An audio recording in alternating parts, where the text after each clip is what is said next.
bakunzi ba KM&D Group Limited rero nkuko mu byukuri twabibasezeranije ko tutazahwema kujya tubagera ahantu hameze nka nakamba kambye na kuruje ikibuno ibintu byakomeye.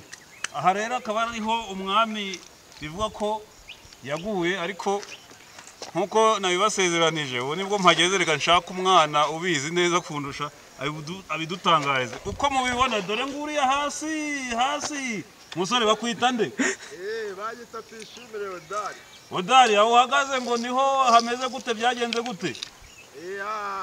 Aha naho umwami yaguye ahita yikamo, ubu nicaye ntago wambona rwose. Ubwo harimo icyena, amaze kuhagwa hahise hacika icyena haba umwobo. Hahise hacika icyena haba umwobo, ubu nicaye ntago wambona usibye kuri hejuru yanjye. Gerageza wicare ujye muri uwo mwobo twereke abazadukurikira turebe niba bakubona. Arambona niba bari hafi yanjye murandeba. Ubwo ngubwo warangije kujya muri wa mwobo? Reka nta muntu ushaka kukubona rwose, nta muntu ushaka kukubona. Ibyo nababwiye ni ukuri. Ongera ugeze uruve muri uwo mwobo tuvugane. Ndakumva. Aha hantu se aka gasozi ko hakurya niho umwami yari aturutse? N'umwami yari aturutse ashaka kugwa ku mudugudu wa Juru. Ahandi hari urugo rwe. Hariya hakurya ni agasozi bita ngo iki? Ari abayita ku Rwanda Ryagagwe, ku mudugudu wa Jande hari urugo rwe. Niho yashaka kugwa? None se icyo gihe haguruka byari byagenze gute?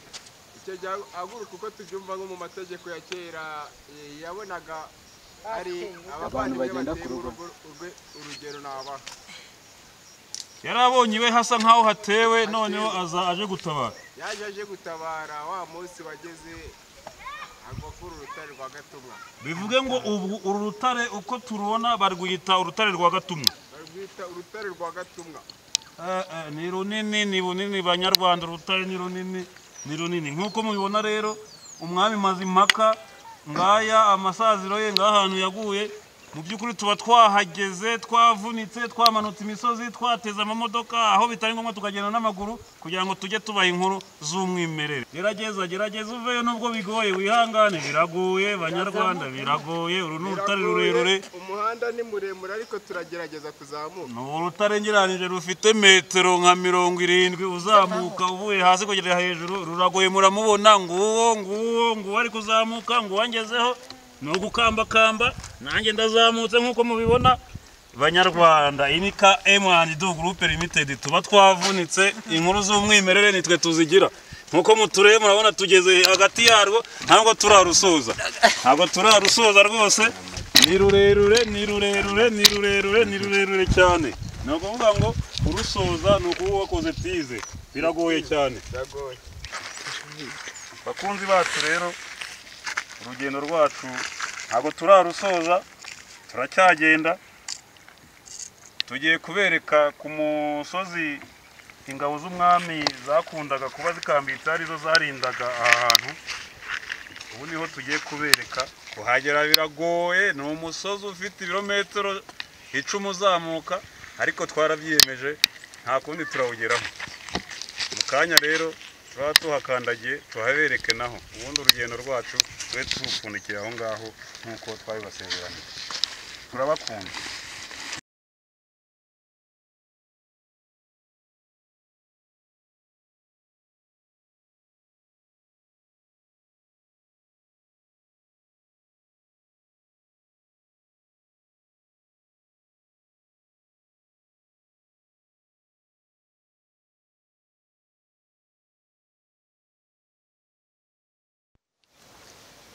Turacyagenda rero inshuti za KM&D Group Limited nkuko twabibasezeranije. Aha noneho tugeze ni ahandi hantu hari umusozi muremure cyane, ariho abenshi mu batabizi bakunda kwitiranya ngo iryo juru rya Kamonyi, ariko mu byukuri aha duhagaze nkuko mubibona ntago ari iryo juru rya Kamonyi. Ngira ngo ijuru rya Kamonyi mu kanya twari tuhari, twahaberetse. Ahantu rero duhagaze benshi nubwo bahitiranya, ariko uyu musozi turimo indani hejuru mu gasongero kawo, uyu ni umusozi witwa Shori. Mujye mutandukanya rero, ntabwo ari ijuru rya Kamonyi nkuko benshi babyitiranya, ahubwo uyu ni umusozi wa Shori. Ahantu rero ni ahantu hari hakambitse ingabo zikomeye zikomeye, mwongere ngo zikomeye. Ndetse impamvu zari zikambitse ahantu mwakwibaza ngo ni iyihe mpamvu. Ahantu duhagaze ni ahantu urebye ni hagati mu gihugu, ni ahantu iyo uhari uba ureba amajyepfo, yo birumvikana ni mu majyepfo uba uyafite, uba ureba uburengerazuba, uba ureba amajyaruguru, uba ureba iburasirazuba. Ni ahantu izi ngabo zari zarahisemo kuba ziri ngo zirinde umutekano w'abami bakunze gutura kwa kariya gasozi, ku musozi ku ijuru rya Kamonyi. Aha hantu rero hakaba hari ikigo cya gisirikare gikomeye. Urenze hepfo yaho gatoya hari ahantu bita mu nturo za Kamonyi. Mu by'ukuri mu nturo za Kamonyi ni ahantu navuga ko hari ahantu abantu bazaga ibwami, niho bahuriraga, ariko bakabanza gutegereza guhabwa uburenganzira kugira ngo babashe kugera ibwami aho abami babaga batuye. Uyu munsi wa none twabigereranya ni nk'uko ahantu haba hari bariyeri imbere yo kwinjira, ahantu hari umukuru w'umuyobozi, murabizi ni nka bariyeri z'uyu munsi. Umutwe w'ingabo rero wabaga ahangaha, tugiye kuwugereranya n'ingabo z'uyu munsi twavuga ni nk'ingabo bakunda kwita abajepe. Abajepe murabizi ni umutwe w'ingabo ukunda kuranga kuba ufite ibikorwa byo kurinda umukuru w'igihugu ahari hose mu bihugu byo muri Afurika. Ngira ngo iyo mitwe hose bakunda iryo zina kurihuriraho. Banyarwanda rero inshuti za KM&D Group Limited, aha hantu nkuko muhabona ni ahantu kugeza uyu munsi ngira ngo na babandi basenga ntago bahatanze. Aha hantu buri gihe abantu baza kuhasengera, ngira ngo hari ngo n'Imana, niko abantu bambwiye, kubera yuko abantu baza kuhasengera. Iyo uhageze uhasanga abantu benshi, udutsiko hirya no hino, bavuye i Kigali, bavuye za Musanze, bavuye za Muhanga, bavuye za Nyanza, baje gushaka Imana aha hantu. Mu by'ukuri nkaba nashishikarizaga Abanyarwanda, uzashaka kuhagera haragendeka. Ubu uko muhabona n'umuhanda urahagera, ni ukuvuga ngo nta maguru ho wagenza, n'imihanda irahagera. Ni ahantu heza cyane, ni ahantu nyaburanga. Nashishikarizaga rwose wumva bishaka, wumva byitayeho, yazaza kuhasura, cyane cyane ko niyo uhaje uhasanga Imana, urasenga ugafashwa, nikasi urari ufite mu buzima bwawe cyangwa mu rugo rwawe yose ikarangira. Nubwo rero naringiye, ariko ngize amahirwe mbona umwana mutoya w'umusore utuye hafi aha ngaha, ngize amahirwe ndamwifashisha kugira ngo agire ibyo adusangiza, cyane cyane kuba hatuye azi byinshi kundusha. Reka mubahe agire icyo adusangiza. Musore, bakwita nde? Uraho neza? Bakwita nde? Nitwa Niyitegeka Reveri. Reveri, utuye aha ngaha hafi y'aha ngaha ku musozi wa Shori? Rwose ni hafi aha ngaha, ntuye mu mudugudu wa Jura epfo gatoya pe. Umusozi ni umusozi wacu, umusozi tuboneraho ibisubizo. Uyu musozi rwose abantu basigaye basengera, tuboneraho igisubizo cyane. Ariko ndabona n'agapira, ndabona musa nkaho mukahakinira. Agapira uretse ibyo, n'ejo bundi kwa gatandatu tuhafite umupira ukomeye cyane w'umudugudu wa Juru n'uwa Nyamiryango, tuhafite match ikomeye cyane. Mu by'ukuri si ahantu bambwiye ngo hahoze hari umutwe w'ingabo ukomeye cyane warindaga ibwami hepfo aha ngaha aho ijuru rya Kamonyi barinyeretse. Ahantu nibyo koko haba hari umutwe w'ingabo wari ukomeye wahabaga? Hari umutwe ukomeye, n'ubu hano imbere gutya hagiye harimo indake bagendaga babamo. Rwose hari umutwe w'ingabo, wa mugani nk'uko wabivuze neza, wagereranya n'abajepe b'iki gihe bashinzwe kurinda umutekano w'umukuru w'igihugu ubu ngubu. Ubundi si ahantu nubwo hari ayo mateka, ubundi ahantu ngewe nta nubwo nari mpamenyeye, usibye ko navuye kure nkaza kuhasura kugira ngo nzahereke Abanyarwanda bazadukurikira. Ubundi aha hantu bahita hehe? Ni ukuvuga ngo aderese, kuva ku rwego rwo hejuru aderese rangira bazadukurikira, kugira ngo n'uwakenera kuhaza azaza haza.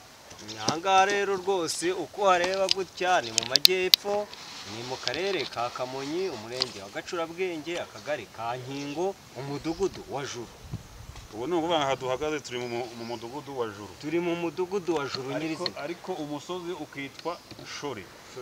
None se musore, abantu benshi bakunda kwitiranya umusozi wa Shori bakawitiranya n'ijuru rya Kamonyi.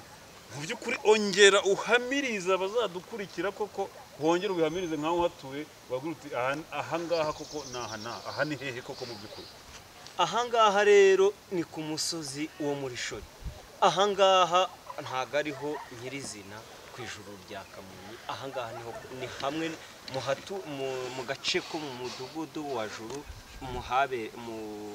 ku musozi w'amateka, ariko nyirizina ahari amateka ni hepfo ahangaho hakaba hejuru ku musozi. Ahangaha ni muri Shori, si ho amateka nyirizina, si ho umwami yari atuye, ntago ariho umwami yabarizwaga. Ahangaha hari nk'ikigo abasirikare bari bashinzwe kumurinda, babagamo ko barareba imisozi yose, barareba impande zose. Hariya buriya wibukije abadukurikira imisozi ikikije ijuru rya Kamonyi ni iyihe? Imisozi ihakikije harimo n'uyu wa Shori. Imisozi ihakikije harimo uyu nguyu wa Shori, hakabamo umusozi wo ku Rwanda, hakabamo umusozi w'Ikirehe.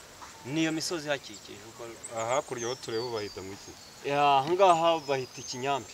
Hariya ni Ikinyambi. Aha ni Ikinyambi. Mu by'ukuri akaba ariyo misozi ikikije ijuru rya Kamonyi. Yes. Musore rero ubu ngubu nicyo kiba cyatuzinduye kugira ngo urubyiruko mungana, wowe wagize amahirwe hano urahaturiye, ariko ndakeka nkaho mungana badaturiye ahangaha aya mateka ntabwo bayazi. Urubyiruko mungana warushishikariza iki, warusaba iki, rwasaba ababyeyi babo gukora iki? Utaganiriye na se koko ntamenye icyo sekuru yasize avuze. Ikintu ngewe nabyira urubyiruko tungana ni uko rwaharanira kumenya amateka, uko burya bimenya amateka ubu wongera ubumenyi ku bwo wari ufite. Narushishikariza rero gushaka kumenya amateka byisumbuyeho, ariko binyujijwe no bigizwemo uruhare n'ababyeyi babo, nabo bakabashishikariza kumenya amateka nk'ay'ahantu nk'aha ngaha ahahoze hari umwami, habaye abami barenze umwe. Amateka nk'ayo ngayo ababyeyi bakabashishikariza kuyamenya. Aha ni ahantu heza rwose aho gusurwa n'abantu bakahagera bakamenya amateka yabo. Dukomeje se mu by'ukuri n'ubwo urubyiruko urushishikarije ibyo ngibyo, ubu se nka leta ubwayo, hari minisiteri y'ibikorwa remezo, hari ikigo gishinzwe amateka y'u Rwanda, wabasaba iki? Ahantu mu by'ukuri iyo urebye ku byiyumvo byawe wumva byakagombye kuba bimeze bite? Ngewe rero ikintu numva wenda nasaba nka minisiteri cyangwa icyo kigo gishinzwe ibintu by'ubuturiste, ikintu nagisaba nuko bashobora kuhashyira ibintu by'ibimenyetso bigaragara kuri ubu ngubu, kuko ibyari bihari mu bigaragara ko birimo biragenda bihava birangira, kandi nkatwe turi ayo mateka turashaka ko mukura ayo mateka agira ikintu kiyagaragaza koko ko ayo mateka n'ubundi yari ahari, tugasigasira ayo mateka y'umwami wacu Mazimpaka, tukareka kuyazimya burundu, kuko biragaragara ko barimo baragenda ashaka kuzimangana. Ariko nk'icyo kigo kiramutse kije twagisaba kongera kutugaragariza ko aho hantu amateka ahari, twaba badukora ikintu gikomeye cyane. Abashinzwe rero murabyumva, urwo ni urubyiruko rw'ahangaha Kamonyi, ruragira ruti nyaboneka mwari mukwiye kureba icyo mukora ahantu amateka ko ari kugenda asibangana. Abahinga bari kuhinga, aho abami bari batuye bari kuhahinga, atariko mwari mukwiye kugira icyo mukora kugira ngo amateka y'ahantu atazagumya gusibangana. Ubwo rero ndumva abo urubyiruko rubwira murabyumva, mukwiye kugira icyo mukora. Hanyuma dusoza, ese rubyiruko rw'ahangaha ubundi kwiteza imbere mujya mwiteza imbere? Turiteza imbere rwose mu buryo bugiye butandukanye. Ni ukuvuga ngo nta kibazo ubu ngubu ibintu ni sawa? Ibintu ni amahoro, umuntu ubasha gufungura konti arayifungura, ubasha gukoresha amaboko akayakoresha, uko niba navuga ko ari ibwami wa mugani hari umugisha, uhinga arahinga akeza, uworora korora, haba inka tunywa amata, rwose ni ibintu byiza cyane. Nkuko nabibabwiye rero, aha ni ahantu abantu baza gusengera umunsi ku munsi, nta saha n'imwe haba hatariho umuntu usenga iteka, nta munota n'umwe yaba adahari. Rero n'ubu ngubu hariho n'abindi kubona ari guhimbaza Imana. Aha ni ahantu hari amateka, ni ahantu hari Imana, ndetse n'abatari babizi muze musengera aha hantu, iyo uje ibibazo birashira, kugira ngo ni amateka niko tubwira kandi abantu baraza umunsi ku munsi ngira ngo n'uwo muntu murabona ko aricyo kimugenza yaje kwishakira Imana. Ubwo rero bakunzi ba KM&D Group Limited naha dupfundikiye ikiganiro cyacu. Ubu naho ubutaha nk'uko twabyiyemeje, ubutaha tuzajya kubashakira amateka y'ahandi hantu. Ya inshallah Imana ibahe amahoro n'imigisha.